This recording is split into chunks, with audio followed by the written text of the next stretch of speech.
So Trags posted this on Twitter yesterday, and it all makes perfect sense. Slash, it all lines up too perfectly. But not everything in life goes exactly the way you want. So anyway, though, let's go ahead and talk about it. So obviously, yes, this is about Joe Burrow's press conference today. Now, I will be covering it today. We'll be talking about it, reacting to it, enhanced audio, questions on screen as always. But nonetheless, though, this is what he had to say on the situation. On Joe Burrow, the end appears near on the contract extension that will likely make him the highest paid player in NFL history for now. Burrow usually speaks on Wednesday before the upcoming game and is expected to speak sometime Wednesday. With parents in town, now would be a great time for Bengals to announce before the opener. And yes, literally he is expected to speak today. I think he's actually scheduled to speak to the media today. And yeah, he's first time he's going to be speaking since his calf strain injury back in July 30th. So it's going to be interesting to see what he has to say. Now, I always like the perfect world and the perfect scenarios. And I'm going to tell you right now, the most perfect scenario possible for this would be if Joe, because again, his parents were in town, if his parents showed up, right? Like they showed up next to him. They're all at the press conference. Joe in the middle, his parents on the left and right. His parents have like jackets on, right? And as he announces that he just signed a contract extension, he's staying with us for the next 7-10 years. Then his mom takes off the jacket. You see a T. Higgins jersey, and she announces we signed T. Higgins for 5 more years. His dad takes off a jacket, and then bam, he has Tyler Boyd's jersey, saying that we gave him a 1-year contract, extending him and keeping the trio together. That would be the most perfect, epic press conference of all time. It's not going to happen, guys, but it would be so amazing because we did see, Joe said already. He said that he's confident we can keep everyone.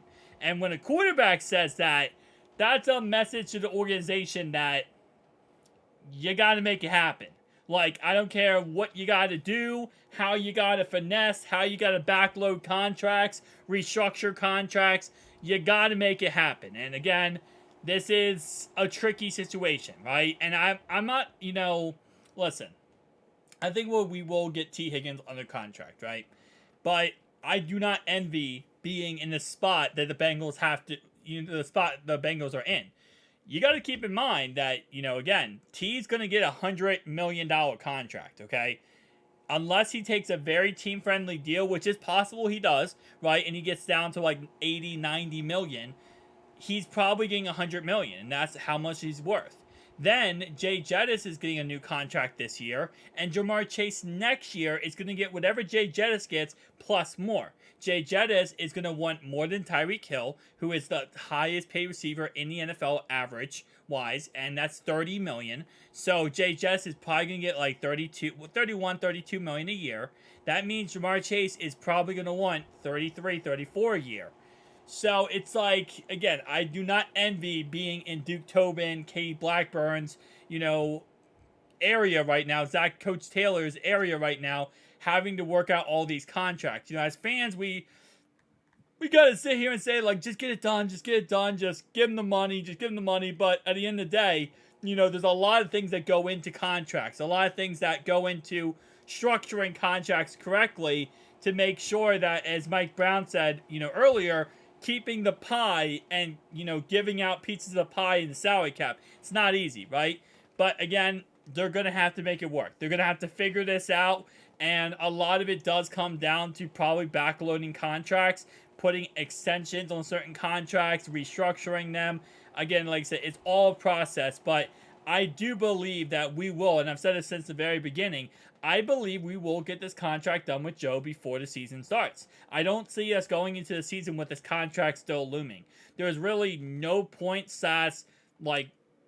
reason for this to be a thing, right? Because at the end of the day, the reason why it's taking so long is because it's a back and forth negotiation. They're trying to work out, the numbers and kind of feel where, as Mike Brown said before, where they both feel like they're, evenly winning. Like, obviously benefits the Bengals, benefits Joe Burrow, right? And if they are working out the contract, around Joe Burrow's contract, around players like T. Higgins and Jamar Chase in the future, and again, as Joe said, he's confident we'll keep everyone, then that might be another reason why it's taking so long. That's something that a lot of, analysts and NFL insiders did not talk about, did not look into, but you might want to. I mean, again, if this is a little bit of a, listen, Joe is doing a contract, but he's making it very clear that, hey, listen, I want all of this done, but I want his contract done too. There might be pushback on the Bengals side by, for that. It might say, hey, listen, like, we'll work on your contract and then work on his. And he might be like, no, I want to make sure he's with me. He is like, it's a package deal type scenario. So, again, like I said, there's so many different things that could be happening. So far this offseason, everything's been very tight-lipped from the Bengals side, from Joe Burrow's side, and we'll probably never find out how this all gets done.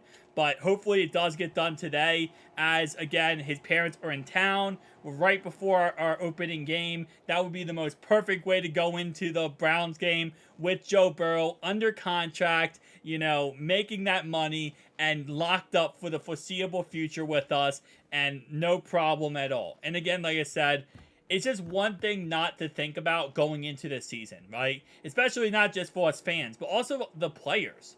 I mean, no player wants to go into a year thinking this is my contract year. Yes, when they do that, they can go in and be like, you know what? I can try, I can do amazing, and I can go get big money somewhere else. But when you want to stay on the team, when you want to be with this team moving forward, right, and you don't want to leave, it's the worst feeling of all time.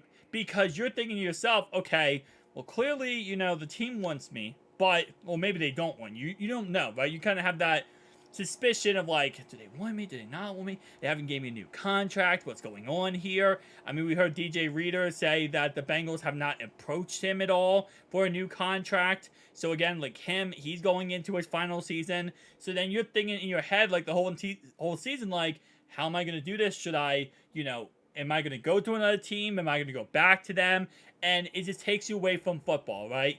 And again, that's part of life. That's a part of football, and a part of the football business side is that contracts, right? Getting a contract, staying with the team. So there's all these different factors that, going into the season, we got Cheeto on contract here. We got Tyler Boyd. We got Jonah Williams. We, of course, do have DJ Reader. We have T. Higgins on contract. Joe Burrow on contract here. So many different players still trying to figure out what's going to do, what's going to happen to their future. So as many, pieces we can solidify and just shut down as soon as possible, going to be a good thing. And I think right now, really, realistically speaking, as I said before, I think we will get it done with T, we'll get it done with Joe. I think we bring back Cheeto, but everyone else, out of the window. And I think Akeem Davis-Gaither we might bring back on a very small contract, like a very cheap contract. But everyone else, I don't know if we're going to end up bringing back. Guys, tell me down below your thoughts and opinions. I'll see you guys next one. Peace.